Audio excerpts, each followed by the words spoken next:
Assalamualaikum warahmatullahi wabarakatuh. Bismillahirrahmanirrahim.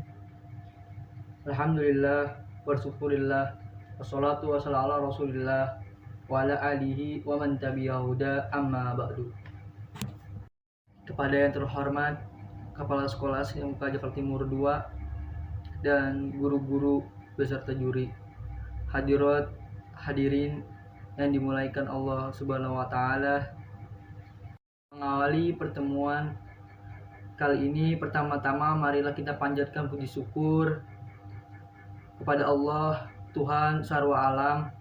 Salawat salam semoga sentiasa dilimpahkan kepada junjungan Nabi besar Muhammad Sallallahu Alaihi Wasallam yang telah menunjukkan kita kepada jalan yang lurus, jalan yang menuju kebahagiaan dan keselamatan hidup di dunia dan di akhirat. Hadirin dan hadirat sekalian yang saya hormati, sebagai satu-satunya agama yang tinggi,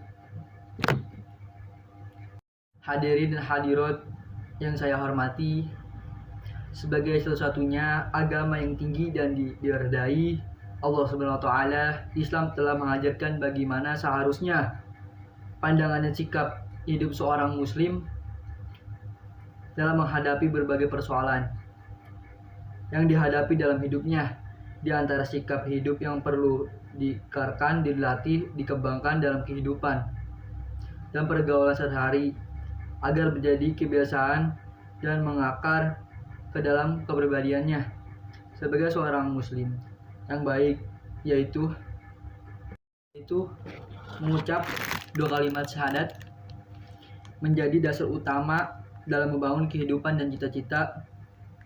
Kalulah dibaratkan membangun sebuah bangunan, maka kalimat syahadat laksana pondasi utamanya. Pondasi itu diperkuat, diperkokoh sehingga retak dan roboh tidak lekang karena panas dan lapuk karena hujan. Persaksian dengan mengucapkan dua kalimat syahadat itu dimiliki makna yang sangat penting bagi kehidupan seorang muslim, sehingga terbentuklah kepribadian seorang muslim yang tangguh dan beridentitas Islam dimanapun dalam kondisi apapun, sebagaimana firman Allah Subhanahu wa taala, saksikanlah bahwa kami adalah orang-orang yang menyerahkan diri kepada Allah.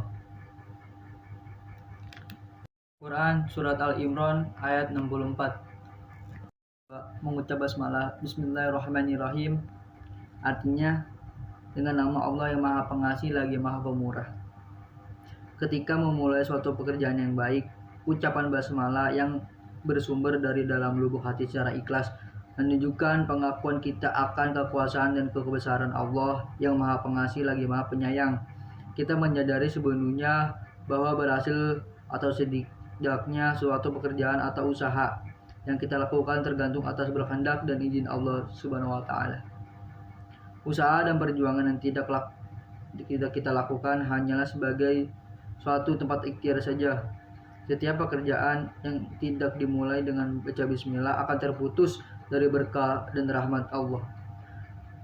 Nabi sallallahu alaihi wasallam bersabda, tiap-tiap pekerjaan yang tidak dimulai dengan menyebut nama Allah yang Maha Pengasih lagi Maha Pemurah akan terputus dari rahmat Allah. Hadis riwayat Bukhari. Ucapan tahmid itu berarti sekaligus kita menyatakan syukur atas nikmat yang dikaruniakan Allah Subhanahu wa taala. Membaca tahmid hendaklah tetaplah dilakukan tanpa memandang apakah pekerjaan yang dilakukan itu berhasil atau belum. Seandainya pekerjaan itu belum berhasil, maka dengan ucapan tahmid itu kita telah melakukan pujian kepada Allah Subhanahu wa taala.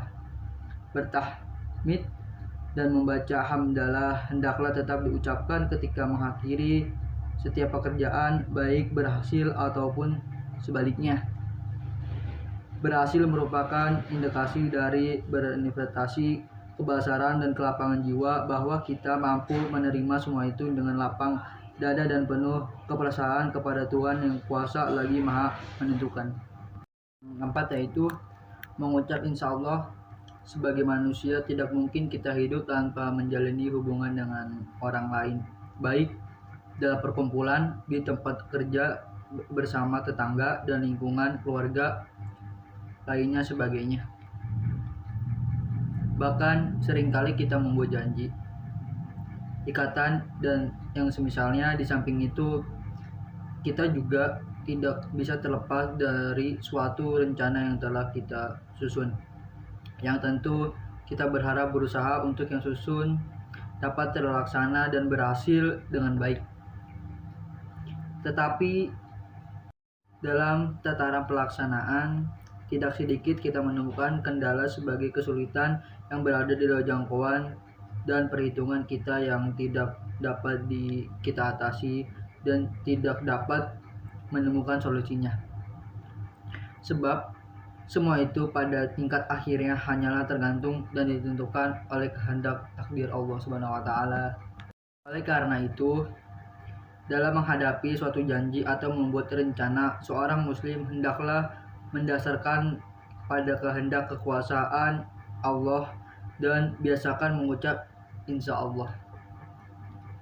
Karena manusia merencanakan tetapi Tuhanlah yang menentukan. 5 yaitu beristighfar, memohon ampun kepada Allah.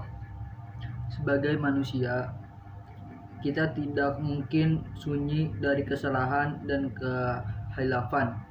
Apabila kita terlanjur dan terpeleset melakukan kesalahan dan dosa, baik dosa kecil utamanya dosa besar, maka bersegeralah beristighfar, memohon ampun kepada Allah Subhanahu wa taala. Karena Allah sangat menyukai kepadanya hamba yang segera bertobat memohon ampun kepadanya, dan dialah Tuhan yang mengampun. Allah SWT berfirman, dan juga orang-orang yang apabila mengejarkan perbuatan keji atau menganiaya diri sendiri, mereka ingatkan Allah, dan siapa lagi yang dapat mengampuni dosa selain daripada Allah, dan mereka tidak meneruskan perbuatan kejinya itu sedang mereka mengetahui. Quran Surat Al-Imran 135. Penyesalan yang timbul dalam jiwa seorang sehabis melakukan kesalahan merupakan sebuah sikap jiwa yang baik. Penyesalan yang timbul dengan penuh kesadaran serta dengan kebetulan tekad untuk tidak mengulangi kesalahan dosa itu lagi merupakan sikap yang bertobat.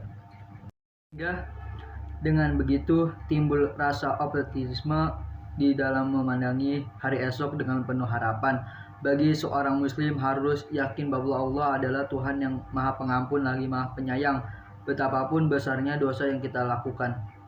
Jika kita benar-benar bertobat kepadanya, niscaya Dia akan mengampuninya, karena Tuhan sangat menyukainya hambanya yang bertobat dan membersihkan diri dari kesalahan dosa yang dilakukannya.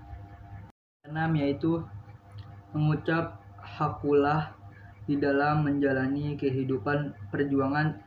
Tidak sedikit kita bertemu dengan rintangan dan kesulitan yang tersesah begitu berat dan melelahkan, bahkan mungkin berada di luar jangkauan kemampuan kita.